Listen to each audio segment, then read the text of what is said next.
이 책 수조편에는 첨자진에 대해 기록되어 있다. 첨자진은 주로 함대가 이동할 때 펼친 진법, 기동진형이었다. 다양한 크고 작은 군선, 병력도 많고 적은 병선, 또 그다음에 무기도 다른 그러한 군선들이 일정한 속도와 한 지휘관의 지휘에 따라서 일정한 속도와 일정한 방향으로 각 적이 있는 곳까지 가는 것이죠. 간 다음에 바로 전술 진영으로 바꿀 수 있었다. 전투가 임박하면 첨자진의 함대는 바로 양옆으로 펼쳐 섰다.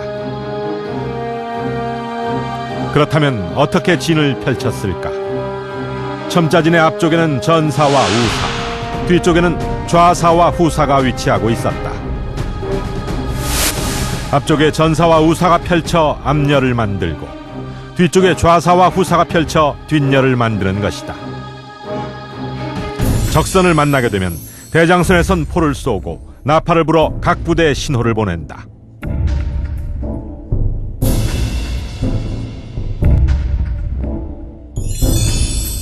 이러한 대장선의 신호에 따라 각 부대는 첨자진에서 횡렬진인 하객진으로 진형을 변형한다는 것이다. 이렇게 항진하던 첨자진이 적을 만나 전투 태세를 갖출 때는 미리 약속된 위치로 옮겨 하객진을 형성해야 했던 것이다.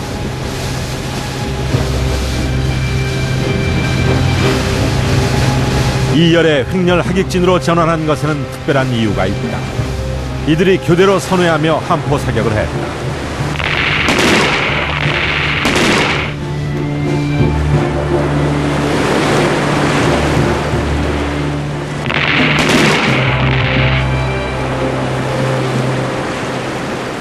이것은 뭐냐?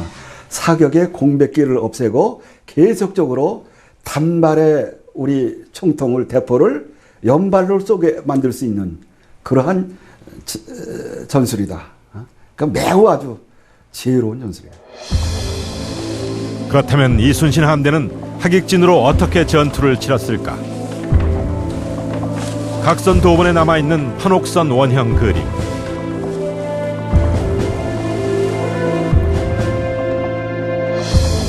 조선 수군의 주력 함선인 판옥선은 날렵한 모양이 아니라 직사각형에 가깝다. 왜 이런 모양이었을까? 만약에 할 수만 있다면 이쪽 현측에서 적을 향해서 일제 사격을 가한 이후에 여기에서 그 함포를 재장전에 걸리는 시간보다 배를 반대쪽으로 돌리는 데 드는 시간이 더 짧다면 돌리는 게 이상적이죠.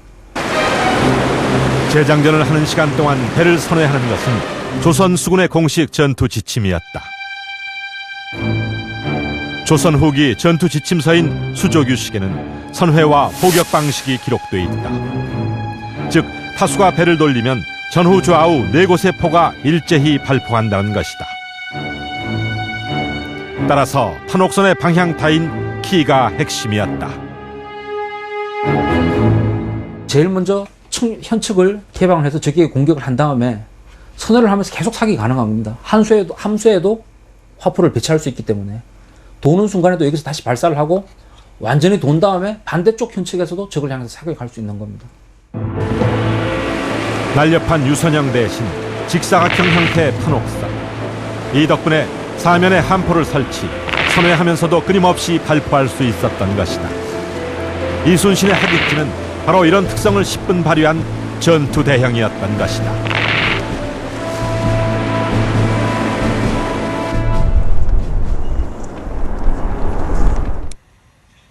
그렇다면 실제로 전투에 사용된 총통의 성능은 어땠을까?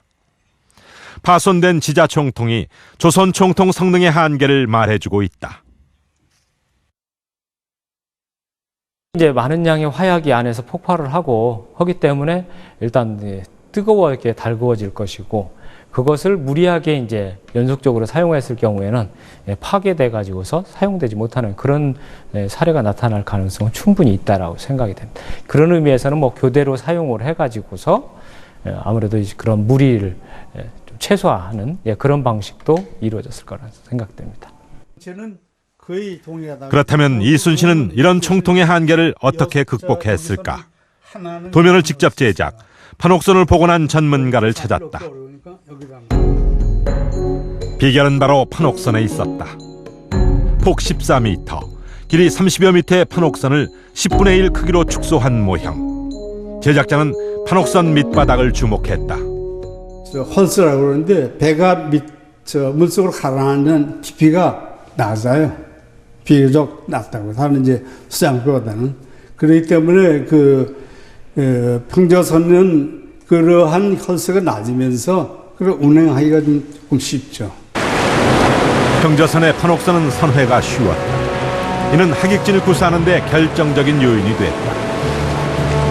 일본 장수였던 와키자카 야스하루도 당시 조선 함대의 선회를 기록으로 남기고 있다. 조선 함대가 일제히 방향을 바꿨다는 것이다. 이순신은 판옥선의 장점을 살려 결정적인 순간에 배를 돌린 것이다. 그런 다음 포격과 선회, 다시 포격을 반복하며 적선을 정밀하게 타격했다. 압승의 비결이었다. 조선 판옥선에 대한 일본군의 평가가 선조실록에 남아있다. 그들은 조선 판옥선과 싸우기 어렵다고 했다.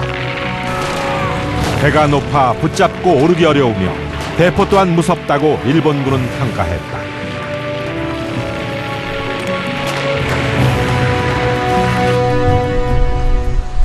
그렇다면 일본 전선은 어땠을까?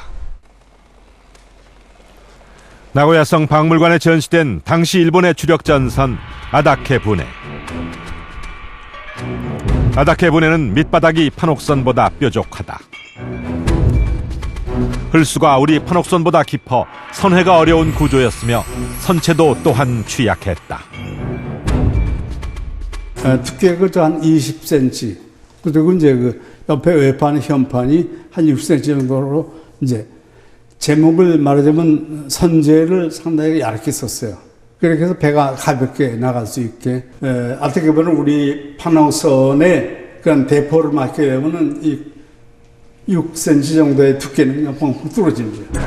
선회와 포격을 자유자재로 구사하는 조선 판옥선에 비해 일본 아다케 부네는 회전 반경이 커 불리한 상황에서 후퇴하기가 힘들다. 조선 총통의 포격권 안에 들어오면 여지없이 명중당했고 취약한 선체로 인해 피해 또한 직접적이었다. 그러나 조선 총통에 또 다른 문제가 있었다.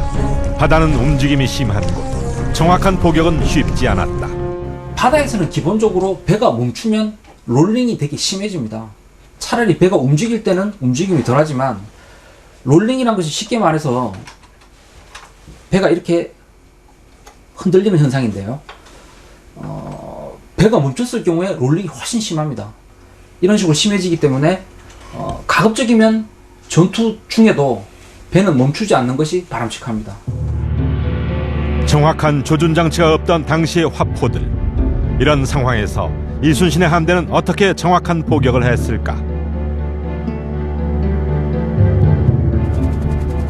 현대 해군은 정확성을 고려 함대전의 경우 한 가지 포격법만을 견지한다.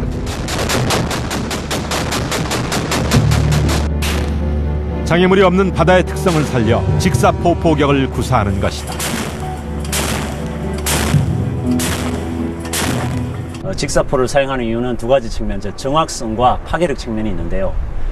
곡사포는 직사포에 비해 사거리는 길지만은 탄착점을 확인하고 사격 오차를 계산해서 지속적으로 재조준을 해야 된다는 단점이 있습니다. 따라서 표적이 움직이는 해상에서는 적절치가 않습니다. 또한 포물선을 그리면서 타격을 하는 곡사포에 비해 표적을 직접 타격하는 직사포는 관통 영역이 우수하기 때문에 적함의 장갑을 뚫는 포탄 자체의 파괴력과 더해져 가지고 적함에게 더 큰 피해를 줄 수 있기 때문에 현대제에서는 직사포를 사용을 하고 있습니다.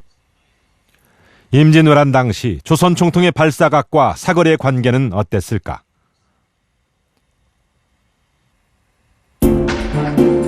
천자 총통과 대장군전의 발사와 유효 사거리를 분석한 한 논문에 따르면 5도 각도로 발사하면 사거리는 152m,